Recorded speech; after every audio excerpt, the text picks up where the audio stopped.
안녕하십니까. 호크로 투자하는 쇼키인 부동산입니다. 청약에서 안타까운 일이 속출합니다. 시작해보겠습니다. 영상 전에 구독과 알람 설정 부탁드리겠습니다. 자, 청약시장 과열이 시작된 지 2년이 넘었습니다. 2020년부터 서울 아파트 평균 청약 경쟁률이 68대 1까지 치솟으면서 현재도 그 추세가 이어지고 있죠. 자, 그런데 연도별 서울 아파트 평균 청약 경쟁률 전체적인 통계로 봤을 땐 이런 과열이 자주 있는 상황이 아닌 걸 아실 수가 있을 겁니다. 자, 왜 이렇게 청약 경쟁률이 높냐? 기존 주택 가격 급등에 청약 시장으로 무주택자들이 몰려왔다는 거예요. 그럴 수밖에 없겠죠. 청약 시장에서 공급되는 주택은 분양가를 강력하게 통제를 하다 보니까 급등 이전 가격의 매수가 가능하다는 부분이죠. 게다가 이 청약 수요는요, 매매 가격뿐만 아니라 전세 가격도 밀접하게 영향을 받는데, 전세 가격까지 동반 급등하다 보니까 청약 시장에 많은 실수요자들이 몰려들었다는 겁니다. 자, 그런데 무주택자가 똑같은 생각을 하다 보니까 청약 경쟁률이 어마어마하게 올라갔고 상식을 벗어나는 수준의 커트라인이 형성됐습니다. 고덕강일 제일 풍경채 커트라인 전용 84제곱미터 A타입 같은 경우는요 74점이 나왔어요. 4인 가구 만점 가구도 탈락했다는 겁니다. 자, 이게 믿을 수 없는 커트라인이 계속해서 나오고 있다는 겁니다. 자, 수요는 이렇게 몰렸는데 정비사업장의 분양이 모두 다 미뤄졌습니다. 지금 전체적인 일반 분양 서울 지역에서만 1만 가구 이상이 미뤄진 상황이에요. 왜? 정비사업장들이 원하는 분양가 나올 때까지 분양을 계속 미루고 있습니다. 아마 대선 지나고 다음 정부까지 기다리는 정비사업장 꽤 많이 있을 거예요. 그래서 올해 서울 지역 분양 물량 보잖아요. 없어요. 진짜 없어요. 공공택지하고 나홀로 아파트 빼고는 이게 다예요. 넣을 데가 진짜 없었다는 겁니다. 그러다 보니까 원베일리, 어반브리지 모두 다 말도 안 되는 수준의 커트라인이 나왔다는 거죠. 자, 이런 과열 상황이 2년 가까이 되다 보니까 자포자기하는 청약자가 늘어났다는 거예요. 야, 어떻게 해서든 내 집 마련하고 싶다. 이제 난 욕심을 버렸다. 서울 지역에 내 집이 있는 꿈도 꾸지 않는다. 서울 인접 지역도 포기했다. 그냥 내 집이면 된다. 이렇게 생각을 한다는 거죠. 그리고 타이밍 기가 막히게 외곽 지역에서 분양이 쏟아집니다. 어디서 많이 나올까요? 최근에 운정지구에서 많이 분양이 나오고 있죠. 그리고 송도 지역에서도 분양이 많이 나오고 있습니다. 이렇게 외곽 지역에서 공급되는 아파트들 청약 경쟁률이 세 자릿수까지 나오고 있어요. 자, 운정 3지이고 금강 펜테리움 센트럴파크 청약 경쟁률이 나왔습니다. 특별공급 먼저 나왔는데 전용 84제곱미터 A타입이요. 신혼부부 특별공급 82가구 모집이에요. 1000세대 넘는 청약 통장이 몰렸습니다. 실수요자만 가능한 신혼부부 특별공급에 이렇게 경쟁률이 높았다는 거예요. GTX 역세권도 아니거든요. 자, 그런데 왜 이렇게 청약 경쟁률이 높은지, 지금 어떤 환경으로 무주택자 심경이 바뀌고 있는지 제가 설명을 드렸잖아요. 그런 거 생각해보면 이해가 됩니다. 그럼 여기 청약받는 것이 바보인가요? 아니요. 굉장히 싸게 공급되잖아요. 그나마 운정지구는요, 분양가 상한제 적용돼서 굉장히 저렴하게 공급됩니다. 자, 그래서 저희가 청약 받으실 때는 두 가지만 고려하라고 말씀드렸잖아요. 주변 시세 대비 확실하게 저렴한가, 최소 30% 이상 저렴해야 된다 말씀드렸어요. 그런데 또 하나 고려하실 게 있어요. 무엇일까요? 바로 내 생활권이랑 가깝나, 그걸 보셔야 된다는 거죠. 문제는 여기서 발생을 하게 돼요. 최근 공급이 많이 늘어나는 파주 운정 3지구나 송도 지역에서 출퇴근이 수월한 사람이 그렇게 많을까? 그렇지는 않다는 거죠. 물론 이들 지역 인근에 거주하시는 분이 나는 전세 살거나 이 지역에 살고 싶었는데 분양이 나왔네. 파주 운정 3지구는 정말 싸게 나왔으니까 무조건 청약 넣는 게 맞고요. 송도 지역도 여기가 분양가 상한제가 적용 안 되다 보니까 분양가가 비싸요. 그래도 기존 주택 사는 것보다는 약간 메리트가 있어 보니까 당연히 넣을 수는 있어요. 그것까지 뭐라고 싶지는 않습니다. 그런데 이들 지역이요, 실거주 의무가 없기 때문에 투자 수익을 위해 접근하는 사람이 꽤 많아요. 왜? 주변 시세 대비 싸니까. 이것이 과연 좋은 선택일까요? 자, 최근 청약시장에도 두 가지 변화가 진행되고 있습니다. 빠른 속도의 기준금리 인상이 진행될 가능성이 보여요. 굉장히 급격한 속도로 강하게 진행될 겁니다. 그래서 지금 벌써 2% 기준금리까지 올라간다는 이야기가 나와요. 2% 기준금리까지 올라가게 되잖아요. 부동산 자산 가치가 다시 평가받아야 돼요. 자, 두 번째는 3기 신도시 사전 청약이 진행되는데 이 3기 신도시 진짜 많다고 말씀드렸죠. 자, 기준금리 먼저 살펴보겠습니다. 앞으로 기준금리가 높게 올라간다는 거 다 알고 있는 사실이에요.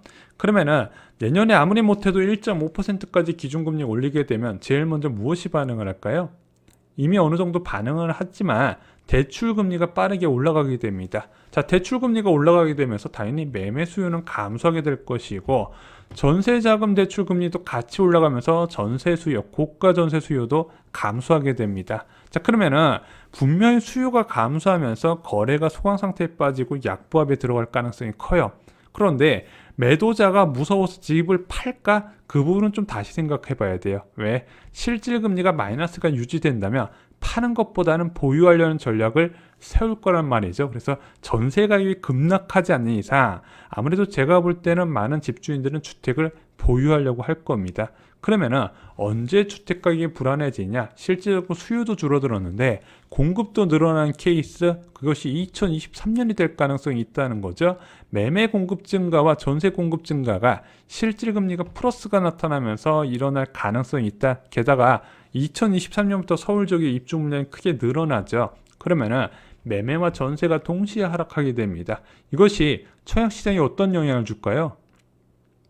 바로 청약자 감소 요인이 됩니다. 그래서 제가 이번 청약시장 과열 길어야 1년이다, 빠르면 내년 4분기부터 청약자한테 기회가 많이 올 거라고 말씀을 드렸죠. 자, 금리 환경이 이렇게 바뀌고 있는데 사전 청약이 도입되면서 민간 분양에 가장 큰 견제 수단이 등장하게 됩니다. 자, 올해 포함해서 내년까지 10만 호의 사전 청약이 나오게 되는데, 자, 이렇게 공급되는 아파트가요, 더 발전 가능성이 높고요, 주변 시세 대비 더 싸고요, 서울에 가깝습니다. 자, 게다가 이런 사전 청약 제도는요, 한꺼번에 수천에서 만 원 넘는 물량이 공급되기 때문에 전략만 잘 세우면 쉽게 당첨이 가능하다는 거예요. 자, 여러분들 보세요. 1,000세대 넘는 대단지 아파트 청약 경쟁률 분명히 되게 낮습니다. 몇백 세대 공급되는 거와 차원이 달라요. 그런데 1,000세대가 아니라 만 단위로 공급하게 되면 당연히 수요는 분산되겠죠. 기회가 훨씬 많다는 겁니다. 그리고 저희가 말씀드렸지만 과열 방지를 위해 지정한 신규 택지의 공공 분양은요, 무조건 불패 신화라고 말씀드렸습니다. 이거 받는다고 여러분들이 손해보실 이유가 없어요. 자, 제일 많이 걱정하시는 게 저희 쇼킹 부동산 가족분들 중에서 앞으로 부동산에 대변화가 있을 것 같은데 이번 사전 청약 넣어도 될까요? 사전 청약에 공공 분양은 넣으셔도 됩니다. 자, 쇼킹 부동산이 추천하는 분양 안내 영상 대부분이 공공 분양입니다. 자, 공공 분양 또는 주변 시세 대비 너무 저렴하게 공급되는 아파트는 여러분들 꼭 청약 받으라고 저희가 적극적으로 권해드려요. 사전 청약은 저희가 적극적으로 권장해드리고 있습니다. 저희 블로그에 보시면요, 그냥 그 지역 거주자분들이 관심을 가질 만한 청약은 저희가 입주자 모집 공고를 올려드려요. 그거를 여러분들이 청약 넣으라고 잘못 해석하시면 안 됩니다. 진짜 청약 넣을 만한 곳은 저희가 입주자 모집 공고를 영상으로 제작을 해드린다는 거죠. 물론 공공분양이 어려운 분들 분명히 있습니다. 청약 넣기 어려우신 분들 계시죠. 왜냐면 이 공공분양이 아무래도 특정 계층한테 유리하도록 청약 제도가 돼 있다 보니까 딴 세상 이야기처럼 들리신 분들이 있을 텐데, 자, 그런 분들은 민간 사전 청약에 지원을 하시면 돼요. 앞으로 크게 늘어납니다. 언제까지? 2024년까지. 그리고 아까 말씀드렸던 2023년 이후에 민간 분양이 많이 쏟아질 거예요. 정비사업장을 통해서. 거기에 넣으시면 됩니다. 왜? 2023년부터는 지금과 좀 다른 분위기가 나타날 수 있기 때문이죠. 자, 이제 청약을 지원하실 때는요, 위치를 보시기 바랍니다. 자, 이번에 수도권 신규 공공택지 위치 한번 볼까요? 대법원 서울 외곽순환고속도로 주변 지역에 지정이 되어 있습니다. 이것을 표로 그려봤더니 이런 식으로 나와요. 자, 그러면은 여기보다 지금 외곽 지역에서 공급이 많이 이루어지고 있잖아요. 자, 그런데 이들 지역이 왜 사람들이 청약을 받냐?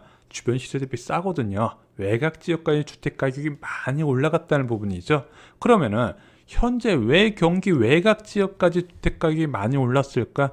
두 가지의 포커스를 맞추시면 돼요. 첫 번째는 장기적 전망, 저금리 전망에 따른 투자 수요가 몰렸고요. 공급 부족 우려에 따른 무주택자 패닉 바잉으로 경기도 외곽 지역이 단기간에 많이 올라갔다는 부분입니다. 그래서 청약 수요도 비교적 주변 시세 대비 싸 보이니까 몰리고 있다는 거예요. 그런데 이게 분양을 한번 받으면 기본적으로 건축 기간이 한 2년 6개월 정도 소요가 되고요. 또한 2년 요건까지 채우려면 4년에서 5년 뒤를 봐야 됩니다. 문제는 서울에서 가까운 신규 택지가 입주하게 될 때 그보다 외곽 지역에 있는 주택은 어떻게 될 것인가, 그것도 생각해 보실 필요가 있다는 거죠. 분명히 지금 싼 건 맞아요. 싼 건 맞는데 앞으로도 그럴 것이냐, 그건 좀 다시 생각할 부분이 맞다는 겁니다. 자, 결론을 좀 말씀드리겠습니다. 올해 12월부터 청약시장의 대변화가 시작됩니다. 무려 1만 3천 호의 4차 사전청약이 들어가고, 그동안 1차부터 3차까지 주로 주거복지 로드맵의 신규 신혼희망타운 중심으로 공급됐다며, 앞으로는 주형 면적과 민간 사전청약 포함해서 수요자가 원하는 공급이 이루어질 거에 될 겁니다. 게다가 기준금리도 급격하게 올라가게 되죠. 자, 이렇게 대규모로 사전청약이 쏟아지면서 금리가 올라갔던 거 지난 10년간 없었던 일입니다.